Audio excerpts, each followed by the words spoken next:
Breaking news from Saskatchewan.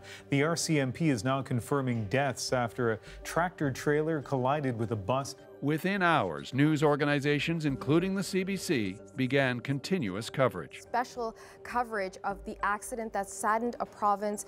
As the full extent of the tragedy became apparent, reporters, producers, and camera operators were hard to miss in a community of fewer than 6,000.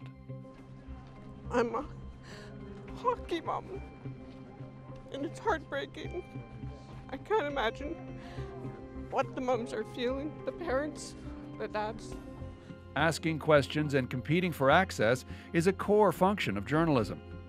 But on a story like this, it required a fine balance, accurate reporting, while maintaining a respectful tone. Talk to me about that just for one moment, the coming together of so many of the people who live in your home. It must be extraordinary. It's just amazing to see that. It's got to be so comforting to these people there that there's so many people supporting them. Among the journalists who headed to the scene was host Heather Hiscox, anchoring live coverage on CBC News Network. How did she tell the stories of a community in shock? And Heather Hiscox joins us now. Thanks, Heather. Thanks for having me. When you arrive on the scene in a town like that, struck by a tragedy like this, what's your #1 priority? Reflecting the story from a factual perspective, but critically for me, to set the right emotional tone.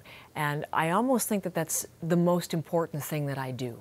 Because I'm acutely aware, John, that you come in on a devastating story like this, someone from the national media, you come into a tiny community, you can't take over their story. I would never dream of imposing my interpretation of what's happening to them emotionally and in their home to somebody else. So I think the key thing is when you arrive there, it's just to create an opportunity for them to tell their story in whatever words, with whatever feeling that they are experiencing at the moment. And so that's really what we tried to do, particularly on this occasion.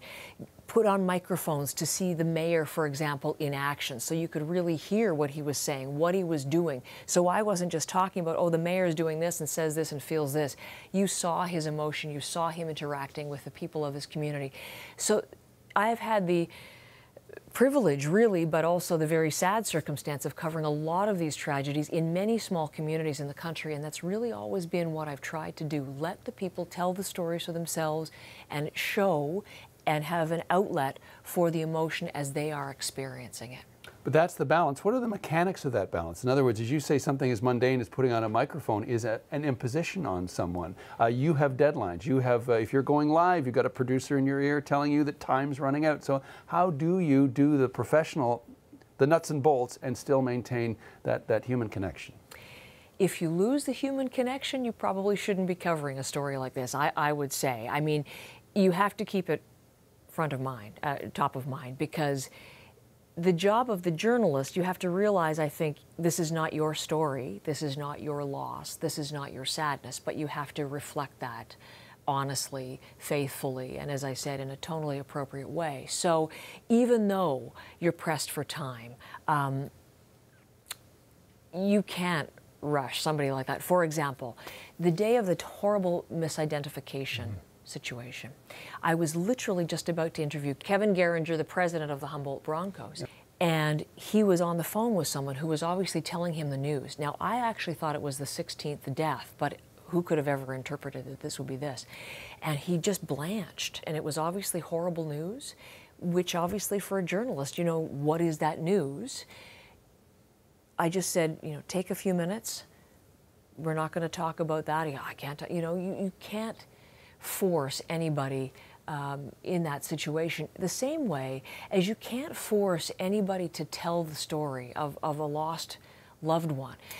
People sometimes say, and we did a Facebook Live, and every once in a while people would say, would you just get out of there and let these people mourn privately? Don't ask any of these imposing questions. Don't impose upon them in their moment of sadness. It's often, all you can do is invite. You can offer a forum for people to pay tribute to somebody whom they've lost. You can't say, you must stand in front of my camera and tell me how you're feeling or give me that breaking news or whatever.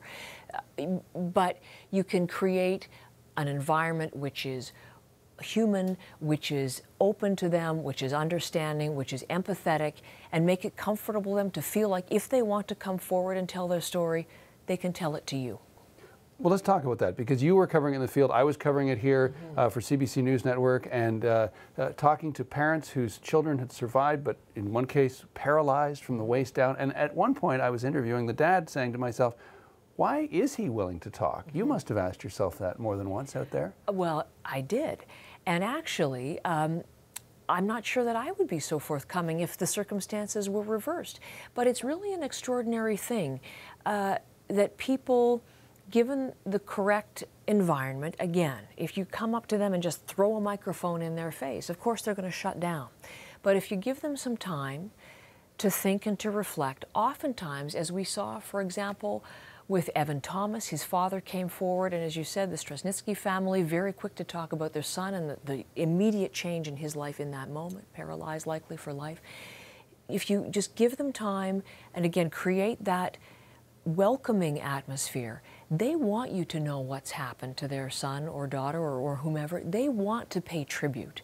This is a loved one. They want the country. They don't want the country to know that their son has been killed in these most horrific circumstances. They want us to know that he played the piano, that he was a top student, that he served lunch to the school kids. You know, they want us to know all of the person whom they've known and loved. And they will do that if you create the circumstances for them. One final question. What about the toll on you? When you've done a story like this, how do you clear your mind? This is something, we're asked this all the time, isn't it? It's an extraordinary question. And I was doing that Facebook Live for about a half an hour with people's questions, wonderful questions. And I kind of got a little emotional at times. I think it's partly, sometimes it's just you're exhausted. Sometimes it's just, it suddenly becomes an outlet.